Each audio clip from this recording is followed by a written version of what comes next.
Dear students, मैं संदीप सिंह, प्रवक्ता भौतिक विज्ञान जेपीआईसी डिजिटल स्टडी के यूट्यूब चैनल पर आपका स्वागत करते हैं। प्रिय विद्यार्थियों, हम उम्मीद करते हैं इस लॉकडाउन की स्थिति में आप बेहद सुरक्षित और पूर्ण रूप से स्वस्थ होंगे और ऑनलाइन माध्यम से पढ़ाई भी कर रहे होंगे। प्रिय विद्यार्थियों, आज हम लोग विद्युत क्षेत्र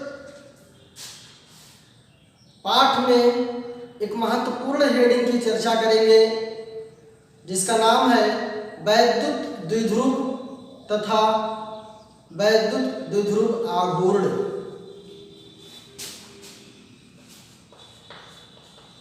वैद्युत द्विध्रुव तथा वैद्युत द्विध्रुव आघूर्ण। इसे electric dipole and electric dipole moment कहते हैं। वैद्युत द्विध्रुव आघूर्ण क्या है, वैद्युत द्विध्रुव क्या है, आज हम लोग इसकी विस्तृत चर्चा करेंगे। बेटे, सबसे पहले हम लोग ये जानेंगे कि वैद्युत द्विध्रुव क्या है, इलेक्ट्रिक डाइपोल क्या है। वैद्युत द्विध्रुव इलेक्ट्रिक डाइपोल एक निकाय होता है, एक सिस्टम होता है जिसमें दो आवेश बराबर एवं विपरीत चिन्ह के अल्प दूरी पर रखे गए होते हैं। Electric dipole is a system in which opposite and equal charges putting in some distance is called the electric dipole। वैद्युत द्विध्रुव बहुत ही आसान है, बस समझने की आवश्यकता है। इलेक्ट्रिक डाइपोल, वैद्युत द्विध्रुव एक निकाय है। वैद्युत द्विध्रुव एक निकाय है जिसमें बराबर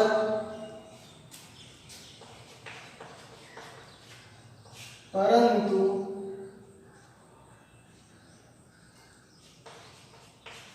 विपरीत आवेश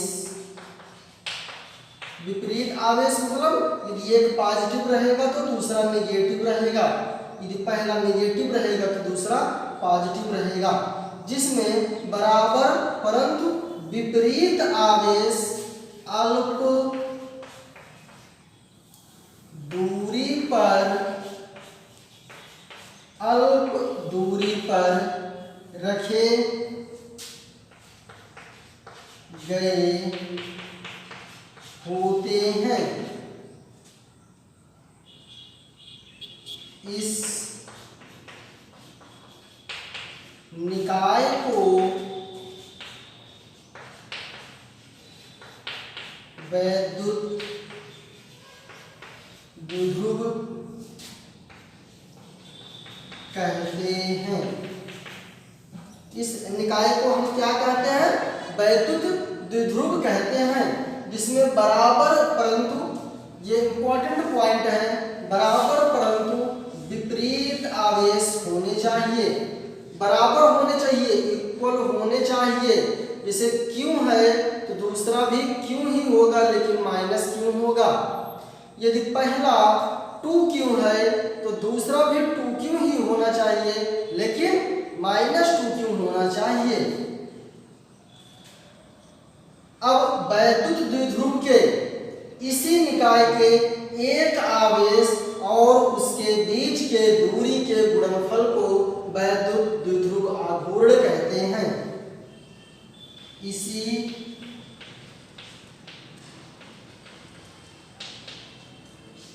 निकाय के एक आवेश और उसके बीच की दूरी के गुणनफल को वैद्युत द्विध्रुव आघूर्ण कहते हैं। इलेक्ट्रिक डाइपोल मोमेंट क्या कहते हैं? इलेक्ट्रिक डाइपोल मोमेंट कहते हैं। यदि हम इसको चित्र के अनुसार आपको समझाने का प्रयास करें, एक आवेश ये है और ये दूसरा आवेश ये है, ये प्लस क्यू है और ये माइनस क्यू है। ये दोनों 2l दूरी पर रखे गए हैं। ये दोनों कितनी दूरी पर रखे गए हैं? 2l दूरी पर रखे गए हैं। यहाँ आपने देखा एक पॉजिटिव आवेश है और दूसरा क्या है? नेगेटिव है। तो यह निकाय क्या कहलाएगा? वैद्युत द्विध्रुव कहलाएगा, इलेक्ट्रिक डाइपोल कहलाएगा। क्या कहलाएगा? इलेक्ट्रिक डाइपोल कहलाएगा, वैद्युत द्विध्रुव कहलाएगा। अब वैद्युत द्विध्रुव आघूर्ण क्या है? इन दोनों आवेशों में से चाहे आप एक इसको ले लीजिए, चाहे आप एक इसको ले लीजिए, एक आवेश और उसके बीच की दूरी के गुणनफल को वैद्युत द्विध्रुव आघूर्ण कहते हैं। वैद्युत द्विध्रुव आघूर्ण इलेक्ट्रिक डाइपोल मोमेंट बराबर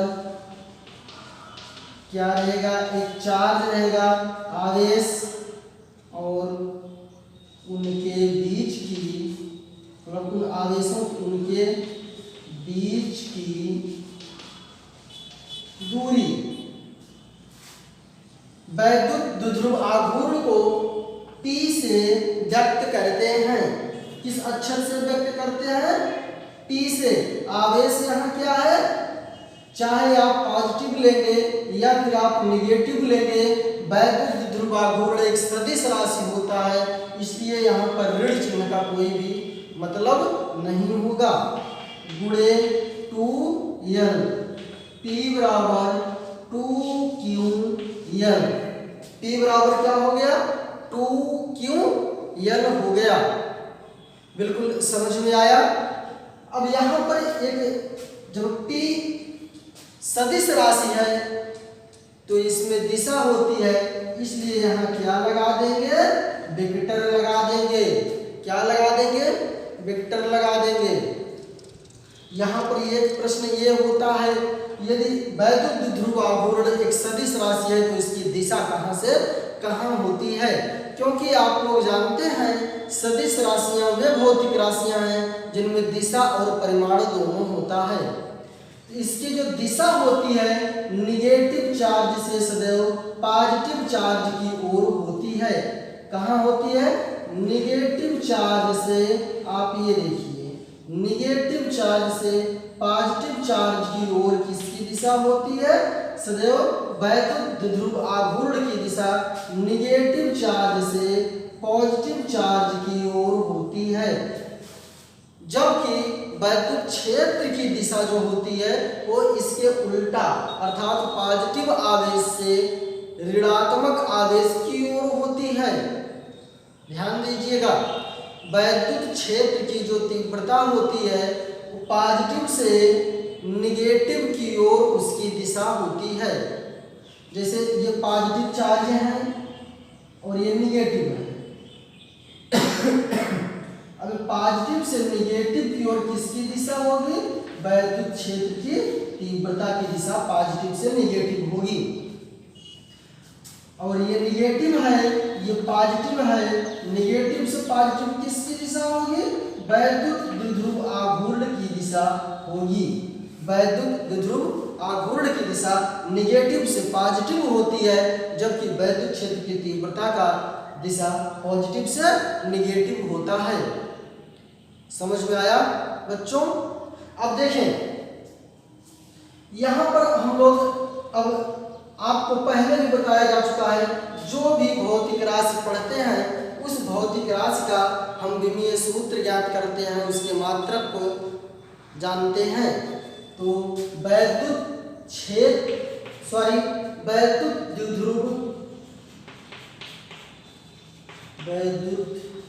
द्विध्रुव आघूर्ण का विमीय सूत्र, इसका हम लोग क्या याद करेंगे? विमीय सूत्र याद करेंगे। आपको बताया गया है किसी भी भौतिक राशि का विमीय सूत्र याद करने के लिए सबसे पहले उस राशि को लिख लेते हैं। P बराबर 2QL। देखिए, आपको बताया गया है Q बराबर I इंटू T होता है। I विद्युत धारा है, और जो विद्युत धारा होती है, विद्युत धारा मूल राशि में है, उसका A से उसको रिप्रेजेंट करते हैं। समय को T से, तो Q बराबर AT हो गया। यह आवेश का विमीय सूत्र है। आप जानते हैं जो 2 होता है यह एक संख्या है, इसलिए विमाहीन राशि है, इसकी कोई भी विमा नहीं होती है। तो क्यों का क्या हो जाएगा? A into T. यह क्या है? उनके बीच की दूरी है, और दूरी को हम किससे प्रदर्शित करते हैं? L से प्रदर्शित करते हैं। ATL P का विमीय सूत्र हो गया। इसको आप किसी भी यहाँ क्रम की बाध्यता नहीं है, आप सामान्य रूप से L पहले लिखते हैं, मतलब MLT, इसको पहले लिखते हैं, LTA हो जाएगा, LTA हो जाएगा। और T इसका मात्रक,